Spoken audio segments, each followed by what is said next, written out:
Playing TSM is always a treat. You know, it's a really exciting match. Cloud9, this time up the backs of Contracts with the insane early game on Lee Sin, 2-0 over TSM. I think C9 had a really good kind of read on us and the way they played the game. They prepared better than us and they played better than us, so overall that's why the series was so one-sided. To the back line, Zierk's got to be careful on this one. Pops the OP, a double for Jensen, redemption, now it's 3 for him. Impact still alive in the front line.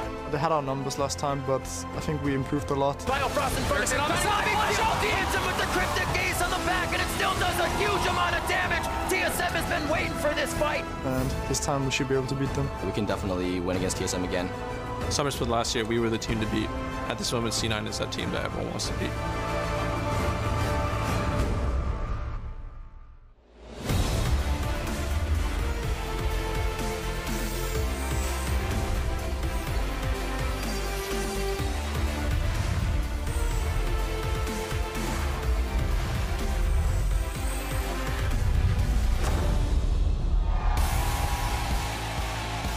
Welcome to the North American League Championship Series. We're escaping the rain here in our Los Angeles studios, California, as it really does pour down. But hey, good excuse to watch some League of Legends. You can see the fans here have come out in droves, ready to support their favorite teams. Dignitas, earlier today, making their way towards the stage. CLG as well, looking to craft a late season push here, late split push to get back to the top of the rankings. Of course, Immortals and Team Liquid Reignover getting ready on stage as we speak. Golden Glue as well. This team has had a tumultuous start to their season. We'll see if they can get a victory here today. Hello, everyone. I'm James Dash Patterson. It's my pleasure to welcome to the analyst desk Mark Zimmerman and William Scarlett. How are we doing today, gentlemen? It's been a long time since I've been here. It has. It feels like it's a brand new gig, you know? I'm really a good gig? A good gig? Oh, yeah, great Okay, gig. good. That's what I want to hear. I'm obviously excited a little bit because Scar's here, but I'm also a little sad because if people haven't heard, the OMG Scoots emote is dead. You can't do it in Twitch chat anymore. And with it, Azael's career and meme has kind of died as well. So if it's okay with you, I'd like to take a moment of silence to remember both. I will honor that request. So a moment of silence for the dearly departed. The meme is dead. Long live the meme. Ladies and gentlemen, let's go ahead and push forward and look at the standings and how the teams come into the weekend. Cloud9 comes into the day in first as TSM follow them behind in second place. FlyQuest dropped to third last night as Phoenix One trails behind in fourth. With Team Dignitas starting to climb from the bottom at 8th. We'll see if they and the other teams can continue to rise in the rankings with our games today. Starting with Pobelter and Immortals taking on his former teammates on CLG. Then Cloud9 clash against TSM on NALCS 1.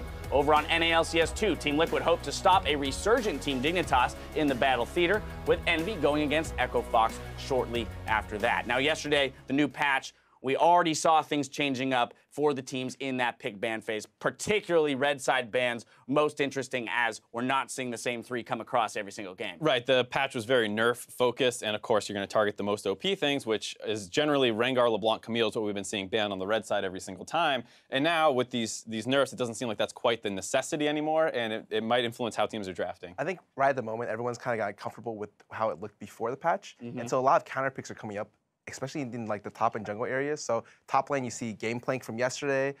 You'll see We other have Vladimir. Yeah, Vladimir against Shen. I think it's really interesting that you'll have picks like these. You'll see top lane Jace being flexed to mid lane, and jungle like Ivern may be king, but you'll see a lot of other champions. Like you saw Warwick from Immortals a couple weeks ago, and I think that it looks really interesting right now.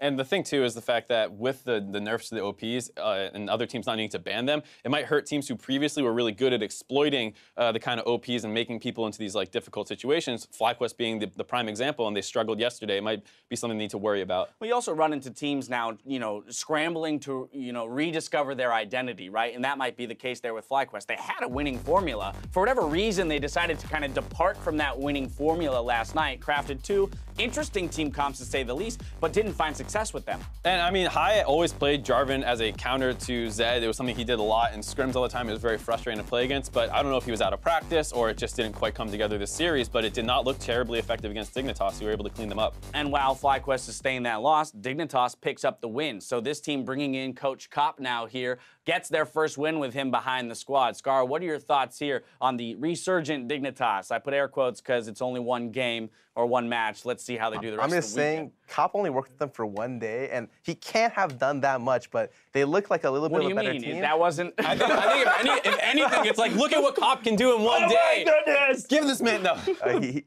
The one thing, I just think it was a really, really good stylistic matchup for Dignitas. So FlyQuest is known as one of the most proactive teams in the league, and then Dignitas is known as a team that really struggles to make proactive plays. But against FlyQuest, they don't need to. They let FlyQuest make the play, and they counter the play with their own. And so it's really, really strange. I don't think that Dignitas would stack up better against any of the other top teams. So FlyQuest had like maybe a bad day. Moon didn't play as well as he normally did.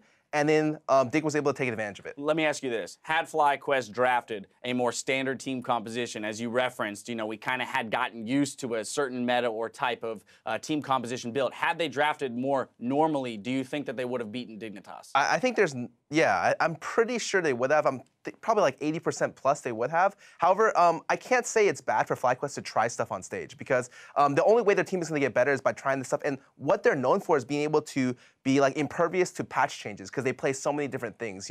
I like the fact that they're trying stuff on stage. Sure, it didn't work out yesterday. Props to Dignitas for taking advantage of it. And to be honest, props to FlyQuest for trying it out. And they might still be the first ones to figure out what works on the new patch, and that's part of that kind of discovery phase. Now, for Team Dignitas, we're going to have to see if they can keep their momentum going today against Team Liquid. That's a big win yesterday against the number 2 in FlyQuest. Here you go against Team Liquid. I'd say you're now expected to win this match. Right. I mean, Team Liquid's clearly been struggling all season long. They haven't had any kind of consistency where as soon as one member steps up, the other one struggles, and it's going to be a good test for them in the sense where you had a good upset win versus a top team. Now you need to beat teams that you're expected to beat in a sense, or you need to beat. So I think that's a good matchup for them today. Yeah, another big matchup is, of course, that C9 TSM matchup coming later in the day. We've got our undefeated C9 in second place TSM. Do you think this TSM roster has what it takes to take down C9, put an end to their reign or their run here? Look, the only thing I want to see from TSM is just consistency. Right now, they're considered a top team, but they really, really lack proactive play. What I want to see is Bjergsen and Sven working better together as a ball to be able to get stuff happening in the early mid-game.